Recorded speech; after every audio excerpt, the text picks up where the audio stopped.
हाँ जी दोस्तों, राधा स्वामी जी सभी को।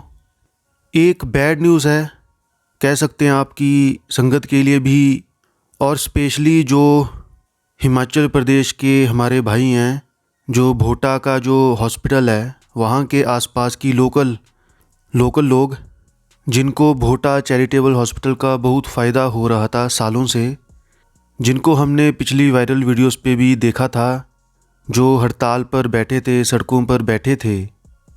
जो भोटा हॉस्पिटल की खबर हम सभी को पता है, तो आज उसी के रिगार्डिंग अपडेट है, जो कि अच्छी खबर नहीं है। सरकारों की नाकामियां हैं। हम सभी को पता है कि भारत की सरकार कैसी है, और इस खबर से लोगों का विरोध और भी बढ़ सकता है। हड़तालें भी हो सकती हैं बहुत ज़्यादा, पहले से ज़्यादा। एक बार याद करवा दें सरकारों को कि डेरा ब्यास ने जब हिमाचल में बाढ़ आई थी पिछली बार, सभी को याद होगा, तो डेरा ब्यास ने करोड़ों में दान दिया था, जो करोड़ों में धनराशि दी गई थी।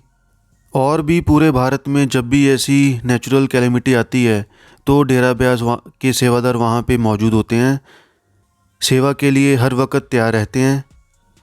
तो पहले तो फ़िलहाल आपको खबर पढ़कर सुनाते हैं। जैसा कि आप ये स्क्रीनशॉट्स देख सकते हो, न्यूज़पेपर में भी आ गया है और ऑनलाइन भी। डेरा ब्यास की संगत के लिए परेशानी वाली खबर, नहीं हल हुआ ये मामला। 24 दिसंबर 2024, पंजाब केसरी। भोटा गुलशन, डेरा ब्यास के अनुयायियों और हिमाचल प्रदेश की जनता के लिए कष्टदायक खबर है। दरअसल हिमाचल प्रदेश के भोटा में स्थित डेरा ब्यास के अस्पताल को जम्मू कश्मीर में शिफ्ट करने की तैयारी की जा रही है।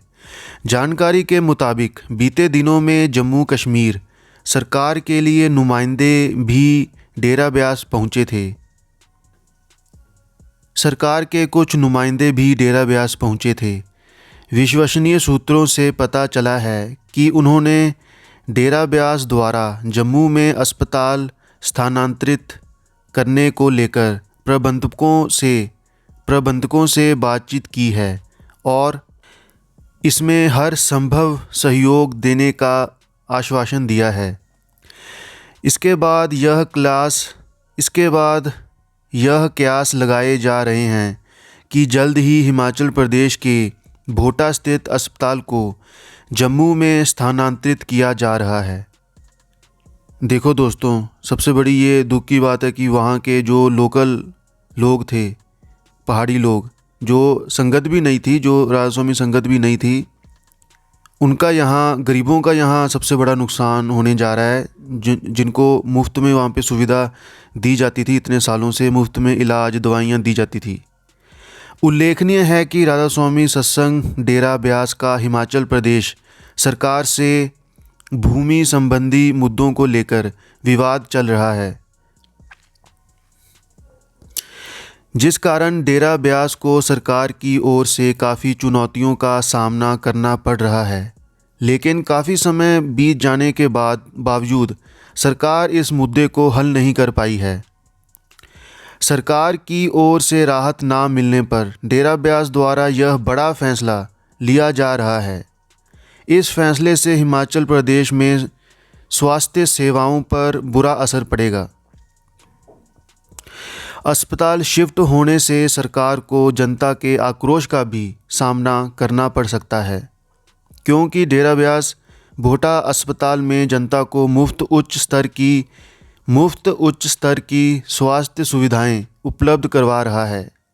देखो दोस्तों, सरकार की आंखों में तो बस टैक्स की पट्टी जमी हुई है, या जो प्राइवेट वहाँ के कुछ हॉस्पिटल्स होंगे या उनको नुकसान हो रहा होगा। यहाँ सरकार को टैक्स चाहिए, बस यहाँ वोटें चाहिए। 44 एकड़ भूमि में स्थित है 75 बेड का भोटा अस्पताल, रोजाना 1000 मरीजों का ओपीडी।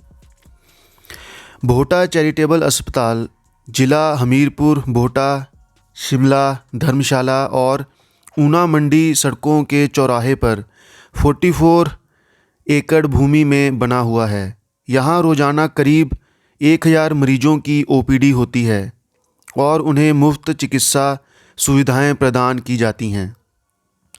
75 बेड वाला यह अस्पताल 20 जून 1999 को चालू हुआ था।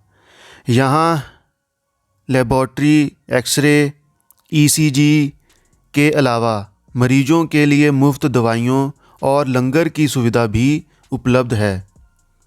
देखो दोस्तों, लंगर की सुविधा भी उपलब्ध है, जो आपको बाहर किसी को भी बाहर नहीं मिलेंगी। अस्पताल में अनुभवी डॉक्टर मरीजों के इलाज के लिए तैनात किए गए हैं। और दोस्तों, डॉक्टरों को भी ऐसा ट्रेंड वहाँ पे किया गया है, प्रेम और प्यार सिखाया गया है। वहाँ पे डॉक्टर इतने प्रेम और प्यार से बोलते हैं।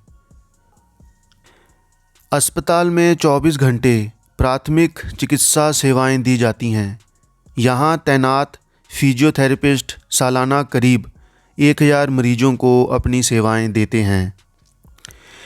यहाँ सालाना 1500 आँखों के मुफ्त ऑपरेशन भी किए जाते हैं। देखो दोस्तों, सर्जन डॉक्टर भी समय समय पर यहाँ विजिट करते हैं। अस्पताल में 2 वातानुकूलित ऑपरेशन थिएटर हैं। तो दोस्तों, इस खबर के बाद हमारी भी वीडियो शायद वायरल हो जाए, जैसे वो पिछली वाली भी हुई थी। अब तो हमारे ख्याल से वहाँ जो पहाड़ी लोग, जो लोकल पीपल हैं, वो तो मेरे ख्याल से ज़रूर गुस्से में आएंगे इस खबर को सुनकर, और पहले से भी ज़्यादा हड़तालें करेंगे। बाकी जो बाबा जी का मालिक का हुक्म, तो भोटा चैरिटेबल हॉस्पिटल वहाँ से शिफ्ट हो रहा है जम्मू कश्मीर में, जैसा आपने सुना। तो आगे की भी कोई भी अपडेट आएगी वो भी आपके साथ शेयर की जाएगी, रियल न्यूज़ है जो। बाकी आपने कल जो हिमाचल विधानसभा वाली वीडियो देखी थी, उसमें जयराम ठाकुर क्या कह रहे हैं आप वो वीडियो भी देख सकते हो। फ़िलहाल दोस्तों, आपका क्या कहना है ये खबर सुनकर, पढ़कर? आप सभी अपनी राय दे सकते हो। कुछ भी आपको कहना है वो आप कमेंट में कह सकते हो। और भी जो पॉइंट मिसिंग है, जो मुझसे ना बोले गए, जो मैं कुछ पॉइंट्स भूल गया हूँ। सरकार दोस्तों जो मर्ज़ी हो, अगर सरकार जनता की ना सुने तो मैं उसको सरकार नहीं मानता, तो वो सरकार हो ही नहीं सकती। जिसकी वजह से जनता परेशानी में हो, जिसको जनता का फ़ायदा ही ना दिख रहा हो, वो सरकार नहीं हो सकती। दोस्तों देखो, सरकार होके इनसे हल नहीं निकल रहा, फिर ये सरकार कैसी? सरकार का मतलब भी पता है? अगर इनसे कोई पूछे, जो ज़रूरत पड़ने पर काम ना आए, चाहे वो सरकार हो, चाहे कोई दोस्त, चाहे कोई भी, तो वो कैसा दोस्त, तो वो कैसी सरकार? जिनको लोगों का फ़ायदा दिखने के बावजूद भी जिनकी आंखों पर पट्टी बनी हुई है, जिनसे हल नहीं हो पा रहा, तो वो कैसी सरकार? इस्तीफ़ा दे दे ऐसी सरकार। एक खबर सुनी होगी आप सभी ने, जब सरकार जी न्यूज़ के मालिक कुछ खबर है, या बैंकों के जो बहुत बड़ा मालिक है, जब उसका इतने 1000 करोड़ का कर्ज़ माफ़ कर रही है, तो भाई ये तो फिर भी गरीब हैं। यहाँ तो फिर भी गरीबों का फ्री में इलाज हो रहा था। सुनी होगी आपने वो खबर पिछले साल शायद, या कुछ महीने पहले की, कि पता नहीं जो जी न्यूज़ का मालिक है कुछ ऐसे करके, या पता नहीं किस बैंकों का मालिक है, उनका 15,000 करोड़ रुपया माफ़ कर दिया शायद बीजेपी सरकार ने। और वहाँ पे गरीब किसान या और कोई गरीब जिनका कर्ज़ा चढ़ा हुआ है, वो फांसियाँ ले रहे हैं। तो ये क्या हो रहा है भाई देश में? तो भाई सरकारों को सोच समझ कर वोट दिया करो, ऐसे पीछे मत भागा करो किसी के भी। जो भी कोई पार्टी वहाँ पर है, जिसका भी राज है, जब बात अपने पर आती है ना, फिर पता लगता है। कुछ दोस्त बीच बीच में बहस करते रहते हैं मेरे साथ कि जी मेरी तो वो पार्टी है, मेरी वो पार्टी है। तो भाई जब बात खुद पर आती है, अपनी अगर कोई बात हो, चाहे कोई भी हो, चाहे आपकी कोई पर्सनल बात हो, फिर पता लगता है। इसलिए तो कुछ वोट नहीं देते, मैं खुद वोट नहीं देता। मुद्दे तो और भी कई हैं, पंजाब में भी हैं काफ़ी। अब जब बेड़ा ही गर्क कर रखा है सरकारों ने, तो क्या ही कहना। रैलियों पर देख लो, वोट मांगने के लिए जब जाते हैं भीख मंगों की तरह, देखो फिर करोड़ों का बजट, रैलियों पर इतने पैसे ख़राब करते हैं। सड़कें टूटी हुई हैं, उन्हीं टूटी सड़कों पर रैलियां करते हैं। गरीबों का घर ही बसा दो भाई, इतना करोड़ों में आप वोट मांगने रैलियों पर पैसा खर्चते हो। अंग्रेज़ पता सही कह कर गए थे, जब हमारे भारत देश से जा रहे थे ना, वो कह कर गए थे कि अनपढ़ लोगों का राज होगा, अनपढ़ लोग भारत के आएंगे, कुर्सी के पीछे, पावर के पीछे एक दूसरे से लड़ाई झगड़ा करेंगे। वही काम हो रहा है। मतलब जो ओवरऑल मैं कह रहा हूँ कि आजकल जो हम सरकार, जो हम देश में देख रहे हैं, कानून की जो धज्जियाँ उड़ रही हैं, जो ये नेता लोग एक दूसरे से झगड़ रहे हैं और जनता का नुकसान हो रहा है, जनता का फ़ायदा नहीं सोच रहे, अपना फ़ायदा सोच रहे हैं, क्योंकि इनके खुद के पेट भर रहे हैं।